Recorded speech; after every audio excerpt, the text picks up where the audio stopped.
Good day, everybody. It's September 26th. It's Friday. It's 1:05 in the afternoon. It's about, the worst time of day to be filming.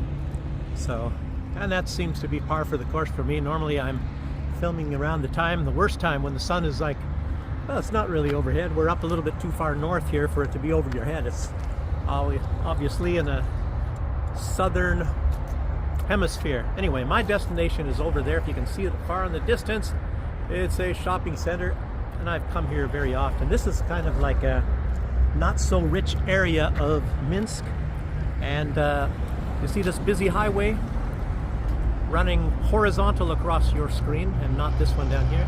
Anyway, that one marks the boundaries of Minsk. So that shopping center is outside of Minsk, and you'll see that there are malls and things in certain places right outside of Minsk. I guess the taxes are a little bit lower, and being where it's at, in comparison to where I was yesterday, it was kind of maybe a little bit of a richer area, and this area is a little bit poorer area. So, and if you see, you probably can't see it, but a lot of these apartment buildings have not really been renovated so much, so they're in dire need of painting and all. But of course, if they get a facelift, they'll look much better, of course. And otherwise, there's not really that much to make it look so bad here. This fencing, of course, is new. Normally you used to just be able to cut across the road, and that apartment there, I guess it can go another year or two before it needs to be renovated. And these steps, they used to be quite the shambles, and they renovated that, I guess, a couple months ago.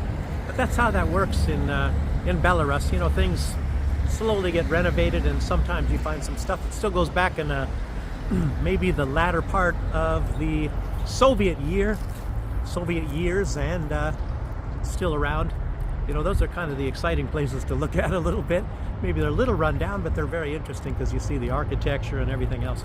But anyway, I got a lot of news, so I got to get going on the news here, and I'm going to be weaving in and out of people, not so much cars. There's a crosswalk over there.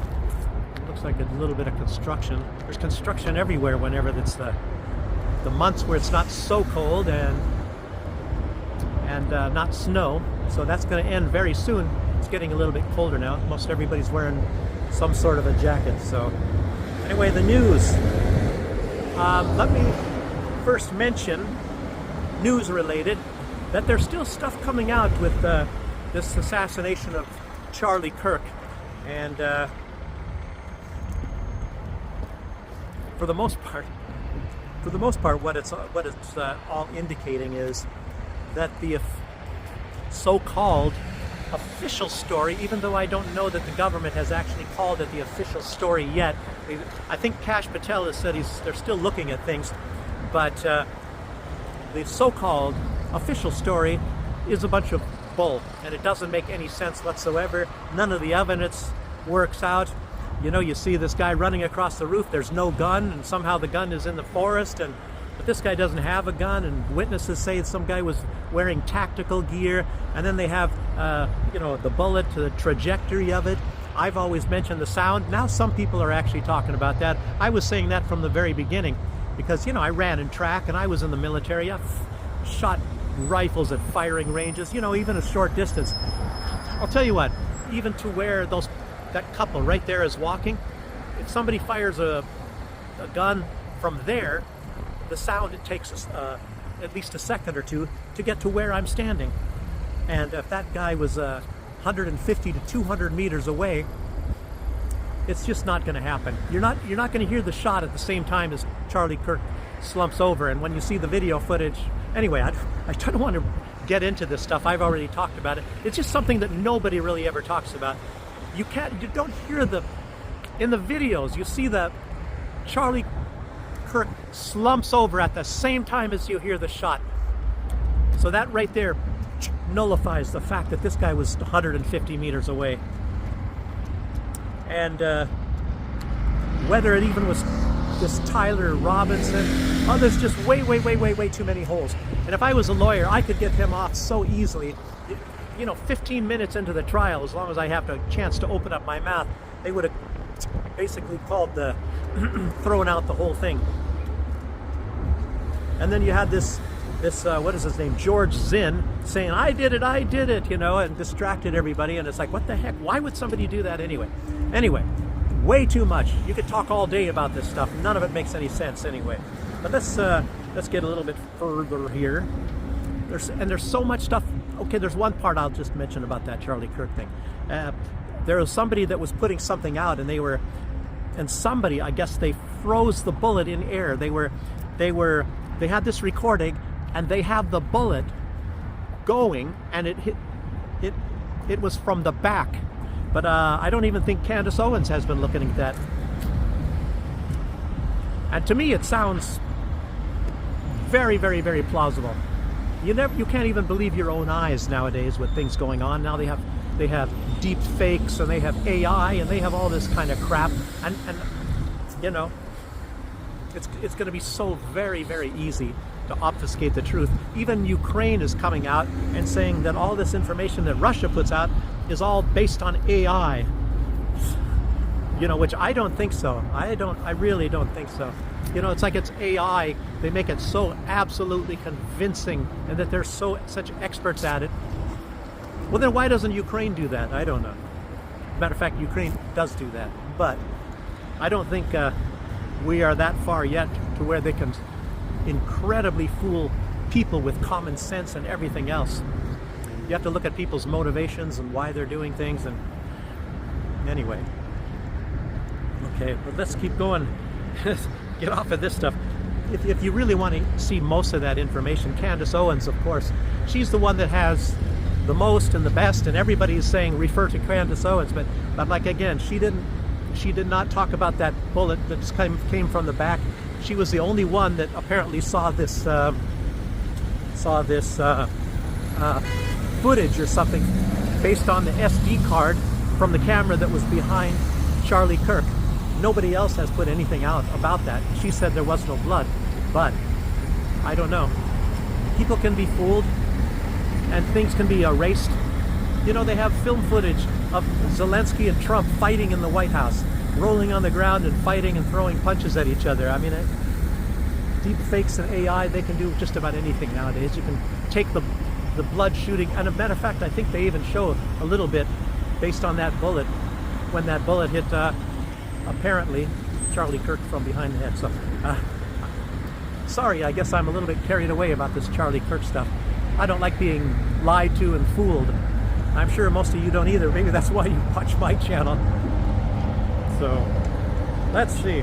Okay, so let's see, trajectory, the more closeness of I had more stuff, a little bit more to say, but you know, another thing is where's the autopsy? But let's get going here. Tucker Carlson, he came out. I'm going to be going under this bridge here. Tucker Carlson came out stating facts that seriously bother him, as he was talking about, well, let's see, that he talked to many leaders, the Middle East and beyond. As you see Tucker Carlson talks to a lot of leaders. He can talk to just about anybody. He's at least a big enough reporter. I hope you guys can hear me. He's a big enough reporter that he can get interviews from people, just about anybody he wants to.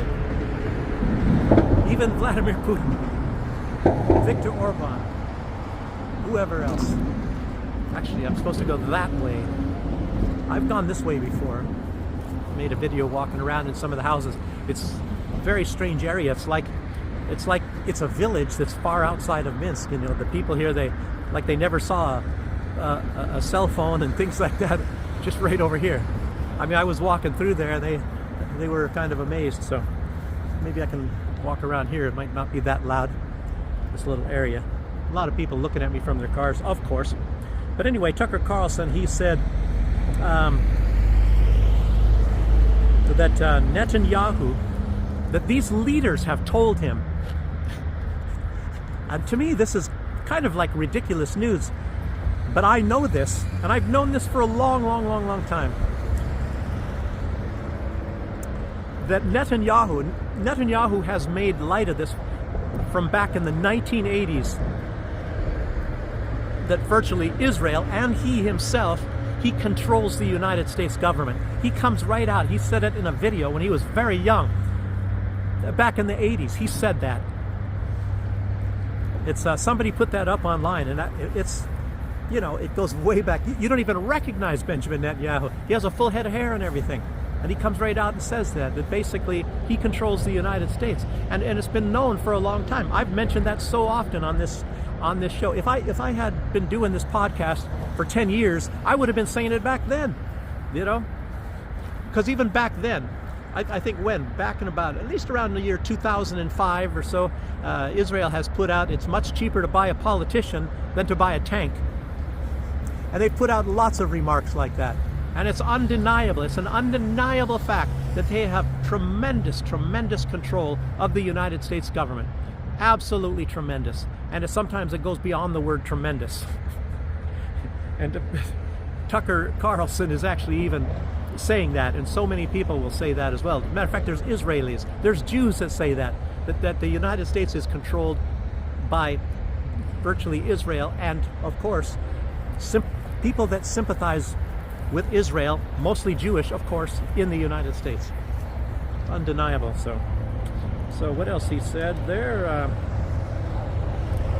He said that these leaders all come and they say that Netanyahu goes around and he brags. He brags that he runs the United States, or that he runs the government of the United States. You know, and I've said that to people, very intelligent people in Germany, and I remember that was back before I even moved to the Caribbean. I was saying that Israel virtually runs the United States foreign policy. I just said that. And it even goes well beyond that. You know, and they were basically laughing at me, saying I'm ridiculous and all that, because they read these certain magazines. I don't know, it was Der Spiegel or anyway, some of these things from Germany, which are fairly good. And then I think that was even before this Egon, whatever his name is, that came right out, and he's the one that wrote that book, Gekauften Journalisten, that said that the United States virtually buys all the journalists in Germany and pays them money and gives them rewards to report the stories the way they want them reported. So, very strange world. You know, you've got Israel controlling the United States, and then the United States controlling Germany. But then again, Israel has a lot of control over Germany as well. It's just incredible. I mean, it's like, what is the point in friggin' doing these videos anyway? Except for the fact, just to point out that this is all a big dog and pony show. The truth is not the truth, you know? And it makes you wonder why these people are, you know, you become a congressman and you're there to serve Israel. Israel first, and everybody knows that. But so Tucker. So Tucker came right out and said that Netanyahu brags that he controls the United States. Some of the stuff I've already put out. Let's see. And we all know this, that the wars in the Middle East are fought for the benefit of Israel. They're not fought for the benefit of the United States, not in practically any way, shape, or form.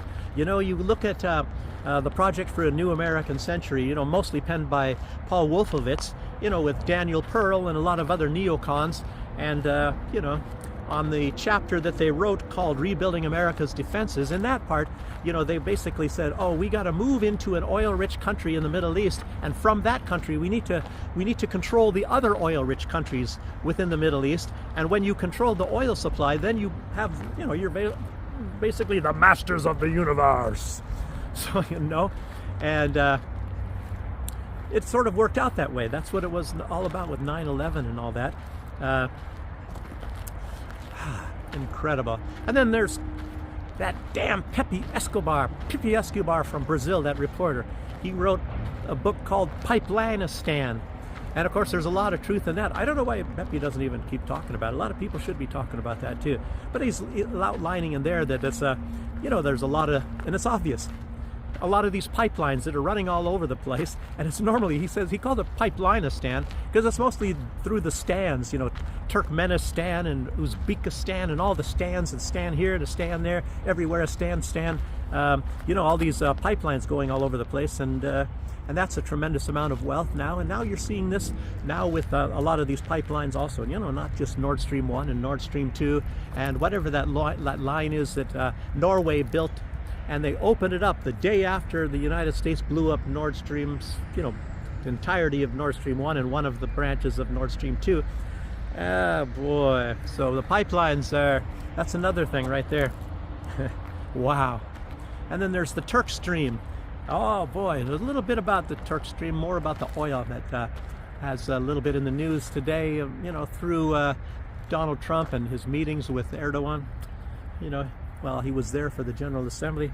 Let me see, I'll get to that in a minute here. But anyway, these wars are fought for the benefit of Israel and not the United States. And obviously Israel hates very much, as you can see what was going on, and that's part of the reason for Charlie Kirk's demise, is that Charlie Kirk was listening to Tucker Carlson and had a lot of respect for Tucker Carlson. So, and the pro-Israel people, they really didn't like that at all. And a little bit of this is, you know, they probably very much hate Marjorie Taylor Greene, of course, and Thomas Massey. Makes me wonder if their days are numbered in Congress, and we hope that they're going to be walking on the earth and not some sort of a very surprise lone gunman comes out and plows these people down, as what happens on some instances. But I think they realize they can probably get rid of them, you know, through their money and their influence. And I always say that to people, that, you know, you have this military superpower called the United States, but there's another superpower. It's a superpower of influence, and that is Israel, because they control the United States. So they are the masters of the controlling of influence, and they can get a lot of countries and people to do whatever the heck they want to. And it's kind of surprising that you know, even though it means nothing at all, and Benjamin Netanyahu said that himself, you know, this recognition of the state of Palestine, it doesn't really mean that much. It's only symbolic, but it's still, you know, kind of strange that they got away with that. You would think that that wouldn't, but it's like it's just, he can just stamp his feet and scream and pull his hair out, and it doesn't really mean a thing. So I guess maybe that's why. I mean, sometimes you wonder if this stuff is all staged anyway. They knew that was coming, and they allowed it to happen. They allowed this recognition of the state. But okay, now let's going. Oh, yes. The only one I'm kind of surprised about that is against Israel, and I don't know if this, like I said, this might even be a trick, is Ilhan Omar. She's from Somalia. Trump really hates her, of course, and she's from Minnesota, Congresswoman. She's part of the squad, I guess. You know, one of some of these crazy women. And most of the stuff they talk about are crazy. There's no doubt about that. I'm not saying everything, because not everything is. You know, I have a little bit of respect, at least for this Ilhan Omar, how she has been able to avoid getting axed by Israel. I'm not saying assassinated, but by losing her position. And she's from friggin' Somalia and all that. I don't know. But anyway, makes me wonder. Makes me really wonder. There's something strange that goes on about that. She married her brother so he could stay there. I don't know. I really don't know. I'm not like an expert on Ilhan Omar. Some people might be. I don't know. And I think Marjorie Taylor Greene has a very, very big dislike. I don't like to use the word hate. You know, maybe she hates her. I don't know. Doesn't like her. And politics. It makes you wonder if these people, just before the public, they don't like each other, but maybe they're buddies behind closed doors. You know? So, yesterday Trump said he will make sure that Israel does not take the West Bank. Yeah, right. After what I just told you, it's and Max Blumenthal, and how many people have said that, and even Netanyahu, over and over again, that Netanyahu controls Donald Trump. And of course, normally in the end, Netanyahu always wins. And it makes you wonder if they made some kind of agreement. Well, just hold back. You know, Israel's got their hands full at the moment. They're bombing a lot of people, and bombing, of course, Israel. I mean, bombing is Lebanon. They're bombing Syria. They're bombing Yemen. Massive bombing, massive. The biggest bombing yet they had of Yemen. I guess it was it last night or the night before or whatever, and they were targeting the headquarters of the Houthi. So they're trying to wipe out, they already wiped out the entire cabinet of the government there. Now they're trying to wipe out the Houthi, the headquarters and intelligence and all of that sort of thing. You know, they already did a huge amount to the Hezbollah. They wiped a lot of them out, wiped out a lot of Hamas and all that. It's amazing. It's amazing. And of course, these are all the resources from the good old US of A that is doing this. And, you know, maybe if depending on what your persuasion is, maybe you say, oh, that's a great thing because these are terrorists. October 7th, you know. And you all know that there is a different story about October 7th. And I'm amazed that YouTube, you know, with what I'm going to say when I close up my video here, that YouTube even allows people to even talk about that. I kind of have a suspicion that YouTube, they may not be so much 100% on the side of Israel, but obviously they are a lot. I can say something also about TikTok. I'm getting ahead of myself here, but it fits right now. Donald Trump signed an executive order, and I guess it was he said, with the permission of C, I guess, to save TikTok. And I believe that's Larry Ellison, very, very, very pro-Israel.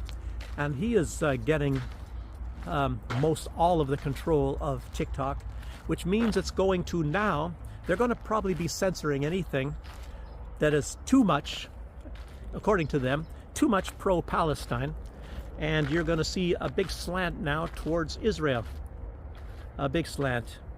And there was a threat similar to this back some years ago when Israel, I believe they were trying to buy the majority shares of Al Jazeera from Qatar.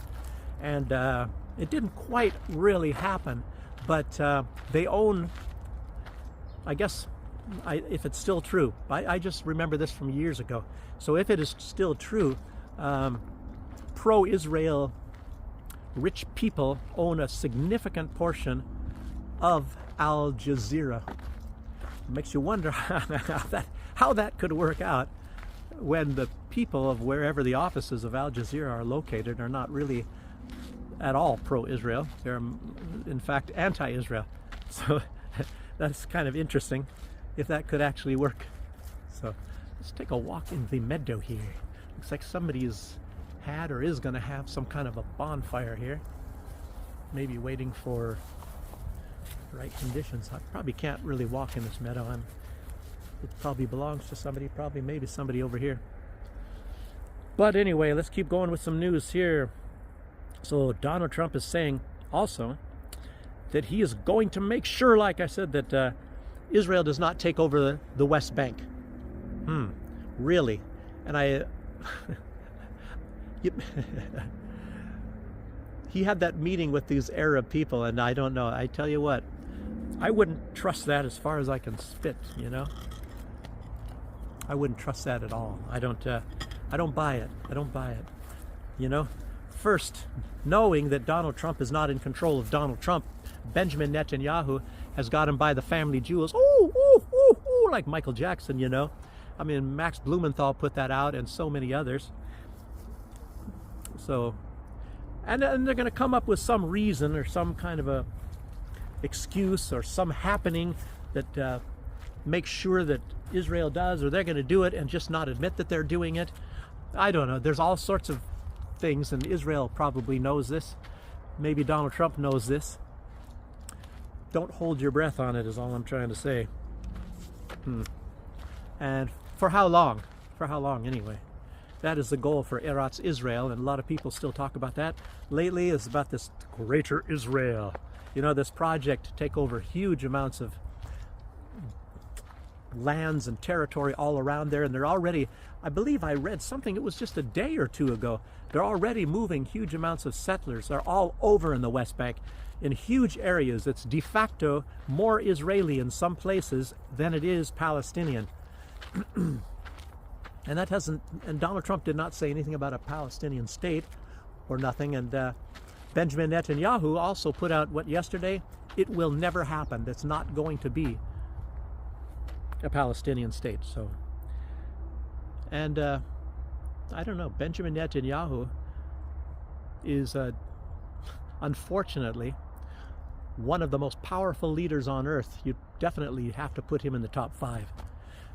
There's Putin and Xi and Trump, and I don't know, maybe Benjamin Netanyahu comes right after that.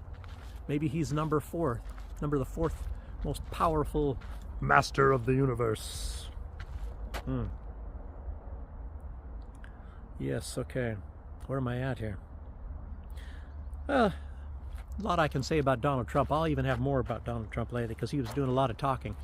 You know, I think he's emboldened when he felt like a big shot there at the United Nations Assembly, and has a lot of reporters there, and I think he kind of overtalks his ability. But that's a theory. I'm not saying I necessarily believe it. It's just a theory of a possibility. So the G7 countries, they're concerned about alleged Russian, airspace violations by Russia. And the latest one, I think it was yesterday, it was Denmark. You know, it's like, what the, how in the heck? And it's drones. You know, jets, you can see and you can hear jets very easily. But it makes you really wonder, how in the heck did Russia get drones all the way over to Denmark? Gosh, there's some nasty, look at this. That looks really nasty. You don't want to go swimming there, boy. You don't want to take a dip and cool off in that. Some tires in there and some,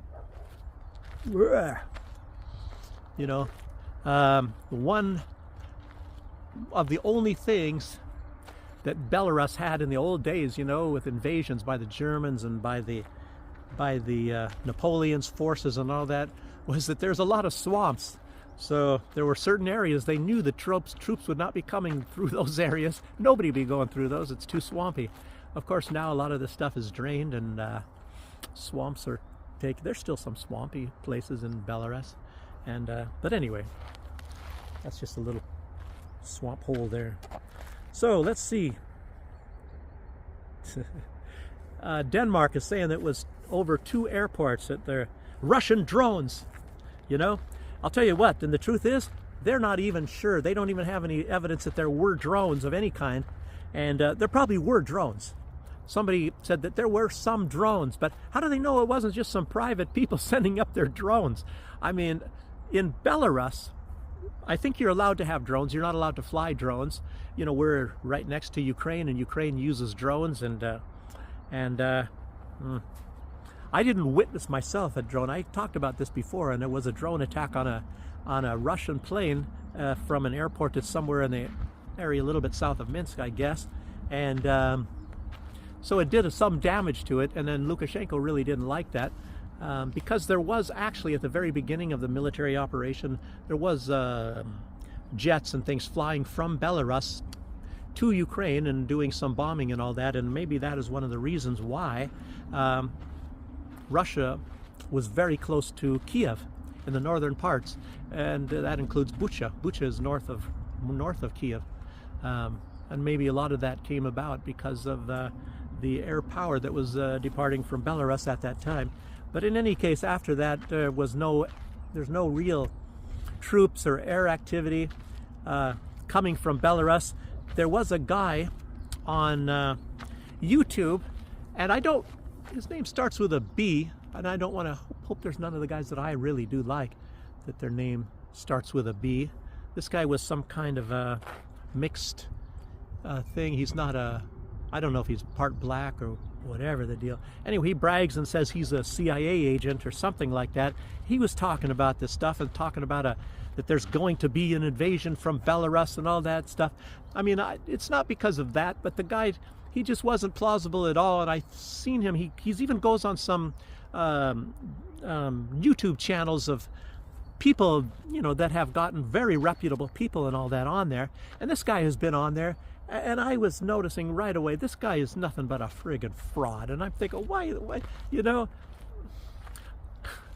I wouldn't actually, if I were online out talking to Larry Johnson or Ray McGovern or Philip Giraldi, or there's even some other ones, I wouldn't be even asking them that, maybe off camera or something like that, but they probably say the same thing. You know, I mean, I was never a CIA agent. I was never even a, what do you call it, like a spook type person in the military. I was in intelligence, military intelligence battalion, in a military intelligence unit, and all that, and I can say some things, and I've had some training. I've had some different various training, and I'm kind of wondering, this guy probably didn't have any training at all, didn't know what the friggin' crap he's talking about, and yet some people are going as if he's some kind of a CIA agent, and it was like, just come, you know, oh man, you know, and anyway.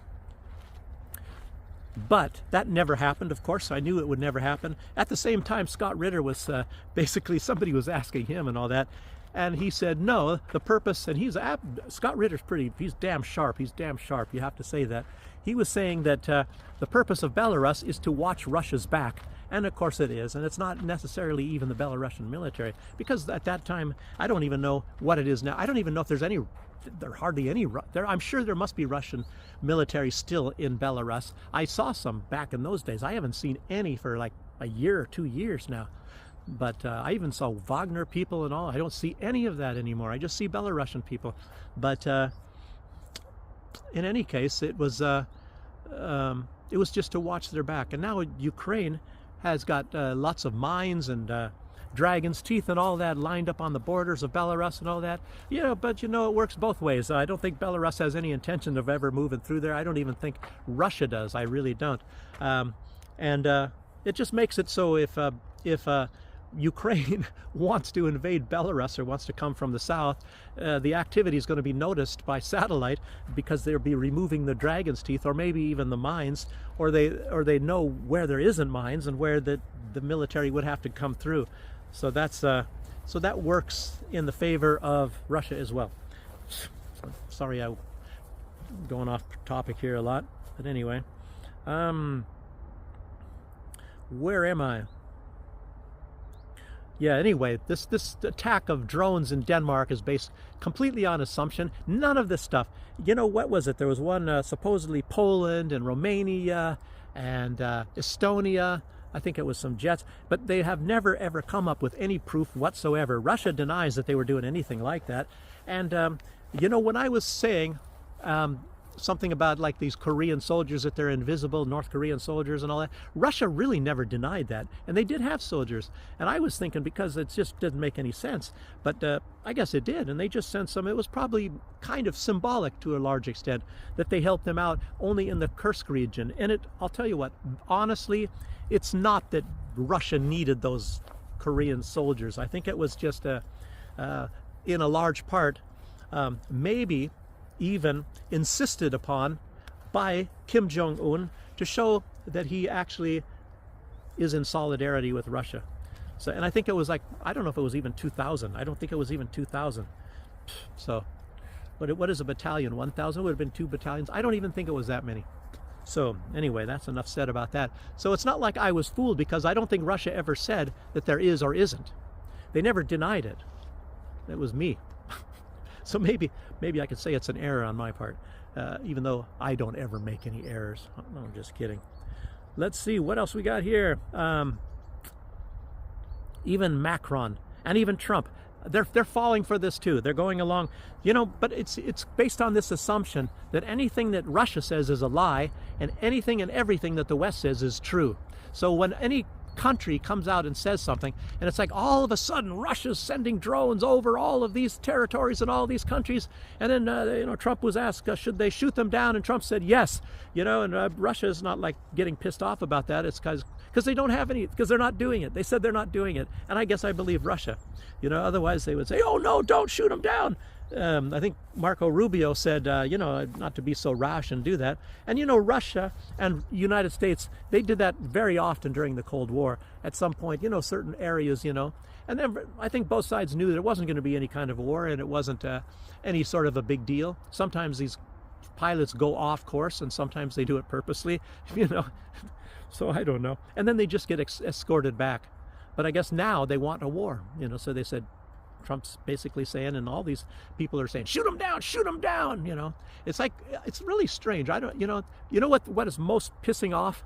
You know how Russia pisses off the West more and more as time goes by? You know how they're doing it? By not collapsing, you know. And of course, you can imagine this game has been going on for quite some time. They're trying to force Russia into a strategic defeat, an economic defeat leading to a strategic defeat, and it's not happening. So they're getting madder and madder and madder and even more and more, you know, and they're expending some of their resources, you know, giving them weapons and all that. And of course they're mad. They want to get over there. They want to defeat Russia. They want to get those resources, and, you know, it's just nothing but a big dog and pony show, as I say. Okay, Greenpeace, the co-founders. You know, I guess he came out again. I don't know if this is an old message. Anyway, I was seeing this, but I'm guessing. His name is, he's a co-founder of Greenpeace, Dr. Patrick, I think there was two guys. One of them was Dr. Patrick Moore. Doctor of what, I don't know. But he said, and this is contradictory, of course, to Bill Gates and Al Gore and so many of these quack leaders like you know, like unfortunately most all the Green Party in Germany, and you know, these are it's just terrible that people can be so incredibly stupid, you know. And then they turn around and call people that actually know stuff stupid. So, but anyway, the co-founder, he said, you know, like I said, contrary to these jokers, that and this is a quote: certainly beyond a reasonable doubt that CO2 is didn't say he said the building block for all life on Earth. And I've even said this. And that without its presence in the global atmosphere, this would be a dead planet. And I keep saying, I said, you look at the first molecule in the formula for photosynthesis, and what is it? Oh, and that molecule is CO2. I'm having kind of difficulties now with my camera again. It might shut off. I don't know. This is like the third time I'm carrying on now from when I was doing this video. It shut off when I was talking about CO2. Maybe there's a bug in the machine or something like that. But in any case, CO2 is probably the most important molecule on planet Earth for sustaining life. That's the point I want to make. I got to keep my eye on this screen here to see if it shuts off again, and then I don't know what the problem is. Why? Maybe there's Israel or something. You know, that's another thing right there. A lot of people are saying that they have, I'm using a Samsung phone, and Israel has some sort of ties with Samsung. It makes me wonder how, you know, I'm not even on the air right now. So are they, you know, inside of my phone knowing I'm doing a video and it doesn't put Israel in a very favorable light? I have no idea. Anyway, I've finished that part. I got to keep my eye and make sure that this thing doesn't shut off again. So there was a positive thing that Trump said, and that was talking about that they should be getting rid of, what is it, biological weapons. And that's probably bad news for Joe Biden. Remember, he has this group called Rosemont Seneca, and I don't know, I'm not allowed to say too much about this stuff. YouTube has been changing some things lately. I guess you can talk about some certain things that you couldn't talk about before. But I don't think one of them is what Victoria Nuland was talking about. Well, matter of fact, she didn't actually come right out and say it either, you know, otherwise it wouldn't have been on YouTube. But you can't talk about these laboratories owned by the United States that were operating in Ukraine and what they were actually doing. And what these actually, hey, this stuff has been going on for quite some time. And I think I've actually talked about that, but of course I have been deleted from YouTube, videos taken down at least when I'm talking about this subject. So I kind of have to be very careful about this. But anyway, Sergei Lavrov and Vladimir Putin, at one point in time they were talking about, why is the United States going around and taking blood samples from ethnic Russians, from all kinds of different varieties of ethnic Russians? And this was like When was that? That was nearly 20 years ago. And like I said, I'm not allowed to be talking about this. They had a lot of these laboratories. Victoria Nuland said they had 46 laboratories in Ukraine. And you guys over there in the West, if you're watching this from the West, you're not getting the information that Russia uncovered, which they were not able to destroy in time for when the Russians came into some certain areas and found these laboratories, the ones that were operating, and did not shred and burn the documentation like they were ordered on the second day, right after the beginning of the, and catch this, right after, the day after the beginning of the special military operation, Zelensky ordered that a lot of these records all be destroyed, and a lot of things get destroyed. And I mean, that's a known fact. So why would he be wanting so badly to get these things destroyed, you know, as the Russians were going into these areas? So anyway, you guys can figure that one out. It doesn't take a rocket scientist. So say no more, say no more. You know, I think I did that pretty good, and I don't think I'll get my video deleted as I have had before. Matter of fact, I think I've been deleted twice talking about this. I talked about this years ago when I was first starting out my channel. I think it was a couple months I was talking about this related subject, and I got kicked off again for that one. Very crazy stuff. Anyway, a negative thing Trump was talking about is that he wants Turkey to stop buying Russian oil. And undeniably, Trump has a very serious goal of trying to destroy the Russian economy. And I think at one time he put out, oh, he just wants to stop the funding of Russia's war machine. But of course the United States continues to buy uranium, the vast majority of their uranium for, matter of fact, they can even make nuclear bombs from this uranium, but it comes from Russia. You know, and I don't know. Trump was saying something about, oh, and you're funding your own demise by sending money to Russia. But, you know, well, I don't know, maybe Donald Trump doesn't realize that he's doing the same thing. I don't know. Or maybe that it is Russia doing the same thing by selling uranium to the United States. So, I guess it's just your perspective on how you look at these things. But anyway, obviously Russia wants to destroy, Trump wants to destroy Russia's economic ability, and thereby bringing about the strategic defeat of Russia. Damn those damn Ruskies. Okay. Anyway, Russia is more than a gas station masquerading as a country. I think as that was a description by John McCain. You know, they do make a lot of things. They make cars. Now they make airplanes. Now they're making passenger airplanes. And, you know, they make weapons just like the United States. That's practically the only industry the United States, the only big industry the United States really has that they dominate in, of course. So they make cars and stuff like that, too. I don't know, it makes me wonder. Russia makes cars. They probably don't make as many as the United States. China makes more cars than probably Europe, the United States, and Russia combined. You just don't know that in the United States because there's some sort of tariffs and stuff that they put on Chinese cars, but the rest of the world is actually buying them. Just so you know, lots of Chinese cars. As a matter of fact, here it's like, I would say 40% of the cars you see are Chinese cars. And they are not bad cars at all either. As a matter of fact, I think it was just 2 days ago or 3 days ago, I guess for the factory-produced cars, the Chinese, an electric car for the first time in history, and for the first time in history, a Chinese car won. I guess it's the fastest production car in the world now. So just so you know.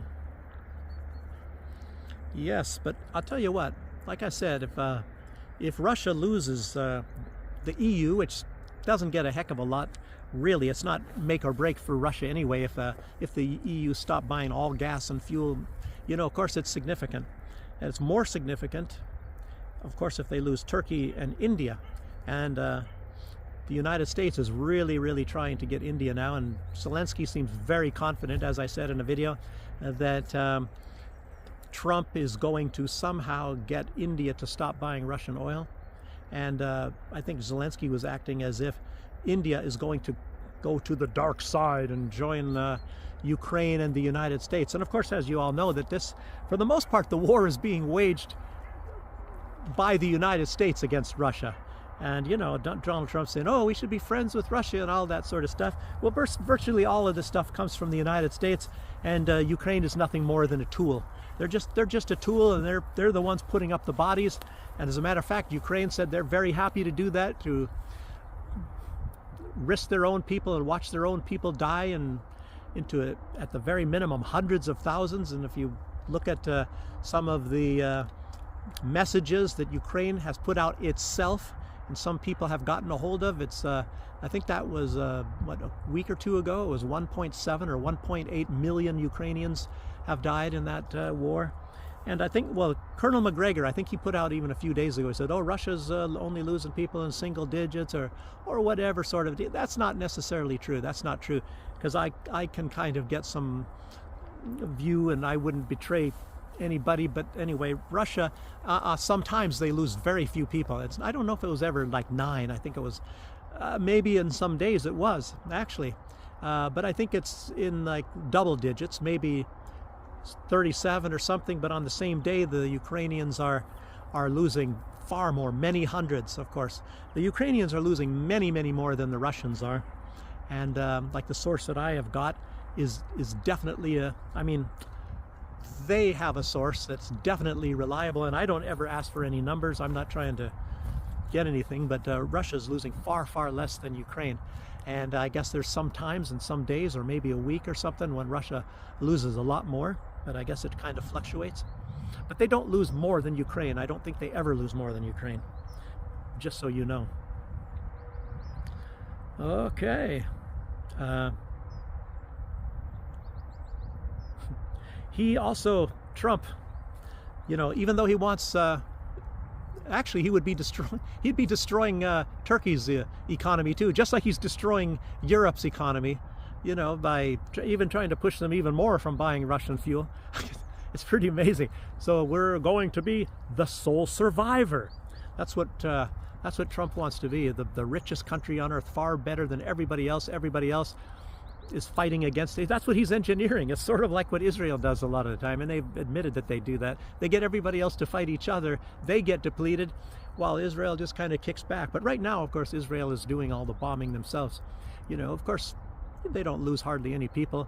It's big news if they lose 2 people a week from any kind of bombing or fighting or whatever.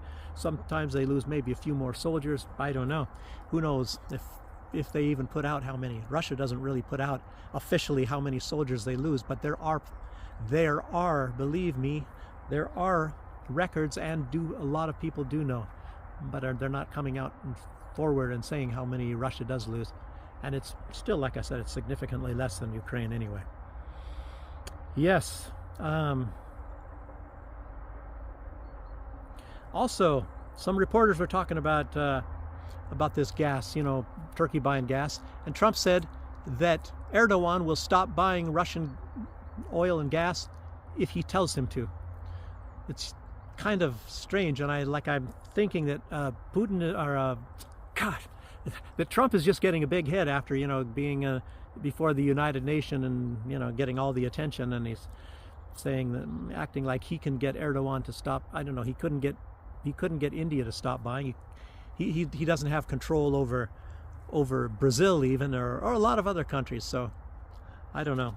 I think he's maybe like exaggerating himself a little bit there. So also, Trump said he admires Erdogan for taking Syria in a low-key way. He thinks, and I don't know, I don't think it's true. And I put out in one video, it looks like Israel has, you know, their section of Syria. Erdogan, obviously, he's part of that. He took his section of Syria. Don't forget the fact that the United States owns at least 1/3 of Syria, and they even say it. They said, we own it. That's property of the United States, and we will keep the rest of Syria in rubble. That's what they said in those days. I don't know if it's like that right now. It might be just the same way. That was put out by the United States State Department. We'll make sure that Syria stays in rubble, and we own 1/3 of Syria. That is ours. That is, and of course, the richest part. That's where they have all the agriculture, they have the oil, they have everything.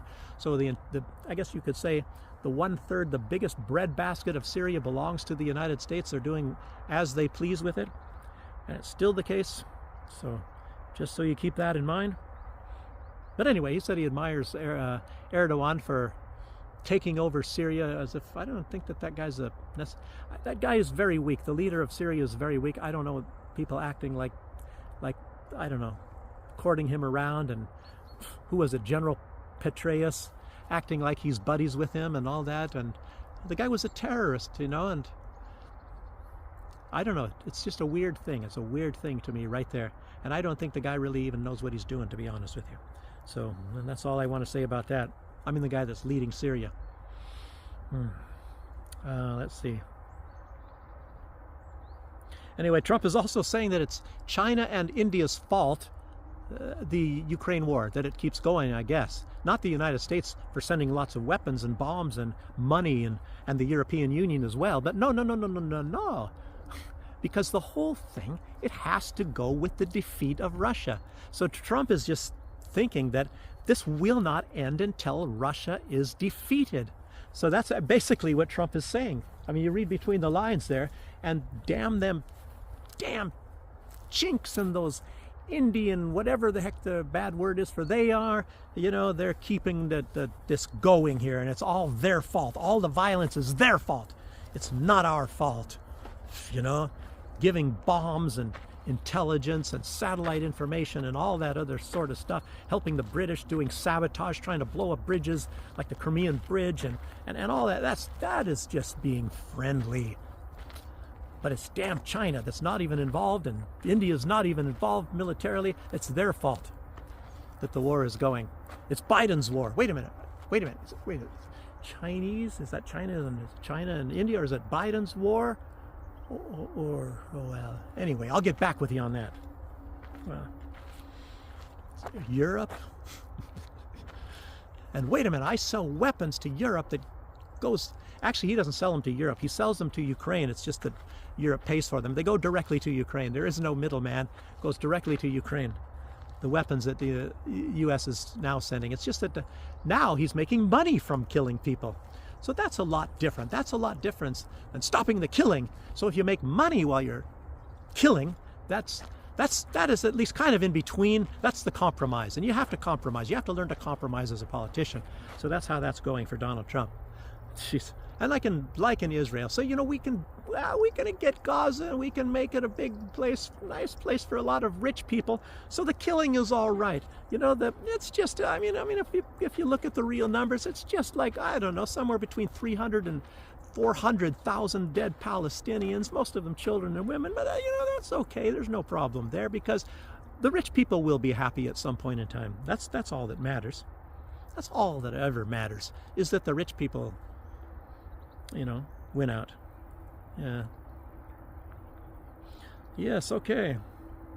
I said already that Israel did their biggest bombing ever on Yemen. 20 jets, you know, and all that sort of stuff. Merz and a lot of his buddies over there in the EU, they're getting louder and louder. As I already said, they're getting more and frothing at the mouth. Macron, all of them are. They really need to steal that money from Russia. I don't know. They're going to come down to the point where they just friggin' steal it. They're going to just take that. I mean, talking about the frozen assets, they're already taking the interest earned on the frozen assets supposedly, but they're going to be taking the assets. And now, instead of saying, oh, we're going to give it to Ukraine for reconstruction or whatever the heck they were saying, now what are they going to do with it? They're going to take it and to pressure Russia. I guess that's kind of what he said, to pressure Russia, which means I guess they're going to be using it to make military hardware. And you know, another thing that's coming out, I didn't write down here, but it's been coming out in Great Britain. They have a huge drone factory just coming online for Ukraine, and it's virtually for massive amounts of drones going to Ukraine. It's already been put out that Denmark is doing this. So they're making these factories in foreign countries, and they're just shipping them right into Ukraine. And for the most part, it's drones. So it started to work out to where, you know, Russia was bombing a lot of these drone factories in Ukraine. And Ukraine traditionally had more drones than Russia, but it wasn't true, I guess, in the past few months because of Russia hitting all these drone factories. One was in Kiev and some near Kharkiv and things like that. But now again, I mean, it's very simple, I guess, to put up drone factories. So they have them up now, and they're sending very soon, in the next, I don't know, week or so. I don't know about Denmark, but the UK, I guess, that's coming online now. Get a huge amount of drones to Ukraine, so they can again dominate the skies with drones. Wow. And everybody's realizing now this war of the present day and maybe in the future are drone wars. So, and I don't know, it makes you wonder if tanks are going to be obsolete because they're just targets. So, I'm just wondering. Talked about that executive order about TikTok already.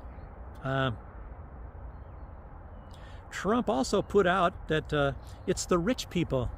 I mean, certain rich people. I mentioned that a little bit earlier.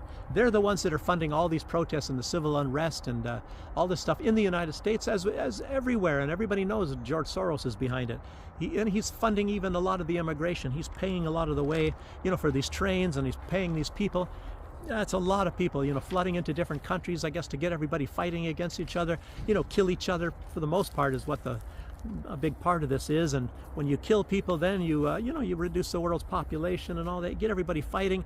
They cannot unite against the rich, the super rich and all those, because they're too busy fighting amongst each other. And you're too busy. So so he and his buddies, they get to continue to plunder and become the masters of all humanity and the universe. So, well, Donald Trump is amongst that as well. So Donald Trump, he probably helps a lot of them. He wants a piece of the action as himself, I guess. Yeah. George Soros. I think Bill Gates is also involved. He likes to see the populations reduced. Oh, if we do a very good job, we can reduce the population by 50. If we do a good job with vaccines, we can reduce the world's population by 15%. Reduce? I thought more people would live if you give them vaccinated. They wouldn't get sick. Anyway, that's kind of logic. I don't know, Bill Gates, I don't know. He didn't go to science classes anyway, so I don't think. So, anyway, this stuff about drones. Oh, I was telling you about Denmark now saying that Russian drones, and they put out something that that they have ships hiding in big Russian ships, for helicopter. Big, huge ships. They're hiding in international waters. Hiding in international waters, and their transponders are turned off. And nobody knows where they are. Nobody can see them and nothing. But trust me, they're there, and that's where the drones are taken off from. It's just absolutely incredible. And I guess the publication that put that out is called Ekstrabladet, EKSTRABLADET. Okay, Trump has some new tariffs, 25% on heavy trucks and 50% on kitchen cabinets and the vanity mirror medicine cabinets in bathrooms. Boy, that's going to really collapse other economies. It's going to really help the United States. You get your little thing that hangs above your sink, you open up that little mirror, maybe there's another guy on the other side shaving, and tells you about what kind of shaving cream it has. Well, those are old commercials in the old days.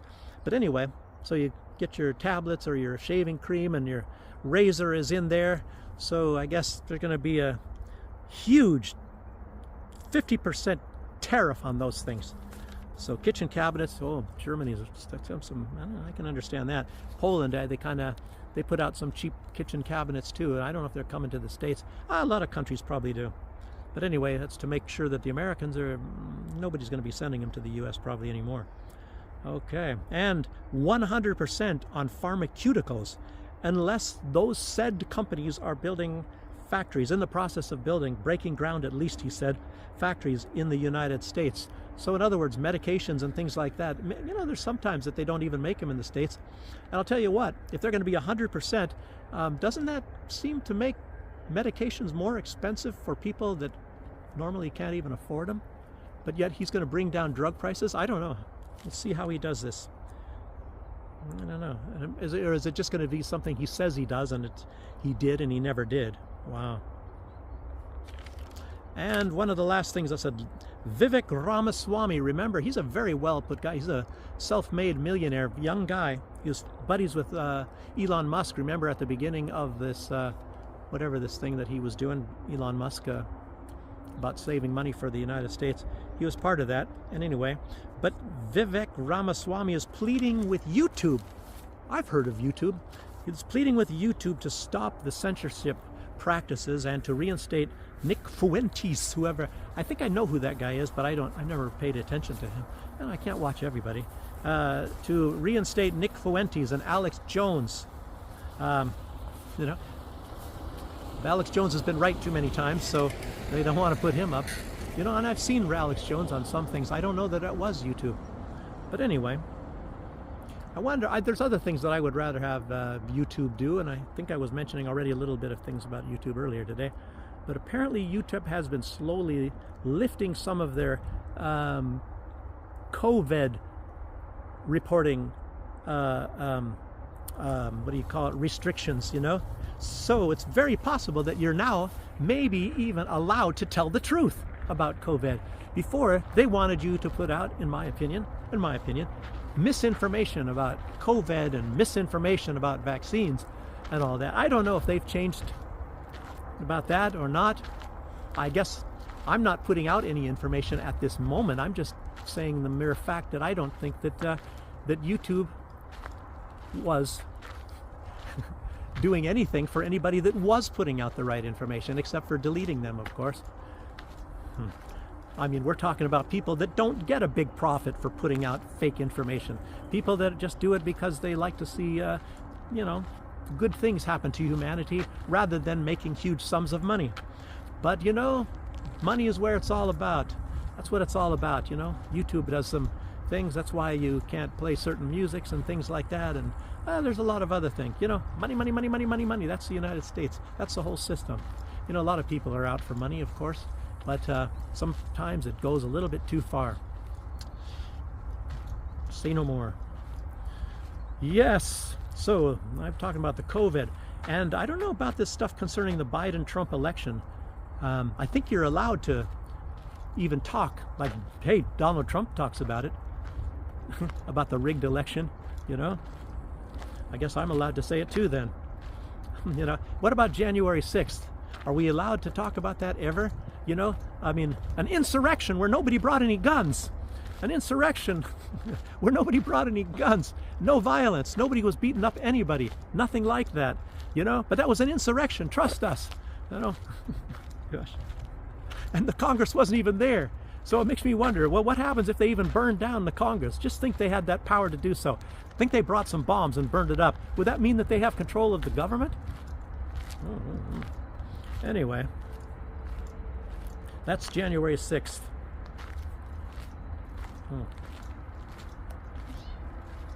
I don't know.